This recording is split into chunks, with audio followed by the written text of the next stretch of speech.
has a long memory in Chicago. It lives in kids who've learned to run at the sound of sirens and wait for calm that never really comes. Now a new kind of fear is taking hold. Federal immigration raids reaching into neighborhoods. It just makes you feel very uncomfortable. That's not something that we want to see. It's not something that is fair. It's not something that's okay. Like, I needed to cry because that was very scary. And near schools. I am so angry and frustrated that these students have to add this worry to their school day. Dr. Cynthia Lang, too, has spent 25 years listening to that kind of fear. She works with children and the adults who care for them. So I work with organizations who work with undocumented youth, unaccompanied minors who are in shelters. I work with families. I work with refugees and asylum seekers. She says this moment feels different, not because the laws changed, because enforcement did. Tear gas in Old Irving Park right now, our own neighborhood. I mean, there's a name for what's happening, Operation Midway Blitz. The fact that there's a name for it, the fact that these issues are happening all over the country, but that we are specifically being targeted as a city and as a Chicagoland area feels very different than it has in my entire time in working in immigrant mental health. The operation began in September. The Department of Homeland Security says its focus is on people with outstanding orders of removal and those who pose a threat to public safety. Community members say that toll reaches far beyond that. Get out! Get out! Nobody wants ICE here. Nobody. Logan Square saw tear gas on a school block. The West Loop saw a school pickup line turn into a detainment. Wait, you guys came to the school to do this? You have a warrant? They haven't asked for a warrant. Children stood feet away. They don't have a warrant. They didn't ask for one.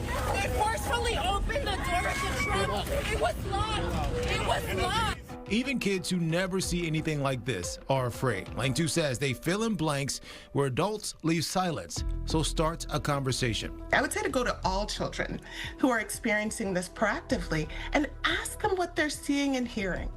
And if they express a concern, let them know. Be simple and reassuring when they're 4 to 8. If you see something that makes you worried, go to a trusted adult. With the 9 to 12 set, you also want to be talking about their feelings, like fear, confusion, anger, and remind them that those feelings are okay. Ask them where they are receiving their information, that it's really important that we are teaching them how to discern and help them, encourage them to avoid sharing information that's not applicable or not accurate. Because rumors spark panic, like in Lakeview East, when a postal investigation was mistaken for ICE. Photos spread, schools went on alert, and Angelina picked up the phone. I get a call from my mom and a text message saying that ICE was here, you know? And I get scared because my mom, she's Mexican. There were no ICE agents that day.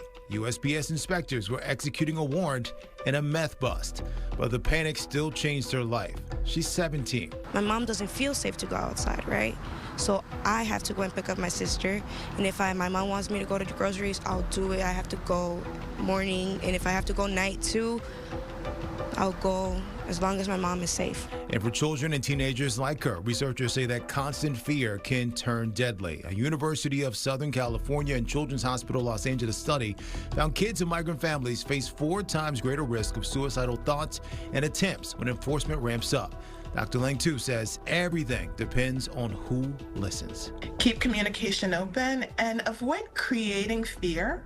Focus on empowerment and trust and the things that you as a family have done and can do, and that the things that they can participate in doing that help keep your family safe and their community. She says the big risk is not only today's panic, it's the trust that shakes and the learning that slips. Provide a breach of trust between the young person and the larger system, the government, if you will, that is ostensibly there to protect them. When children don't feel internally and emotionally safe, it is difficult, if not impossible, for them to learn optimally. Lang 2 worries most about separation, but she also watches what communities choose to be. And when we see families separated, it's never good. We'll tear at the fabric of our values and our structure and who we say we are.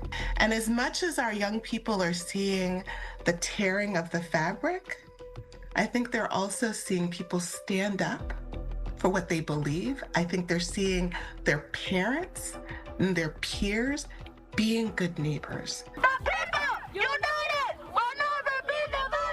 And Little Village students put that into practice. They left class, they marched for hours, they spoke for friends and family who are too afraid to speak. I feel very proud of my community because I know that there's many people out there who came here for a better living, such as my parents. They came from Mexico, and I'm doing this for them. The USC researchers say this is a public health emergency. A generation is absorbing adult fears too heavy for them to carry.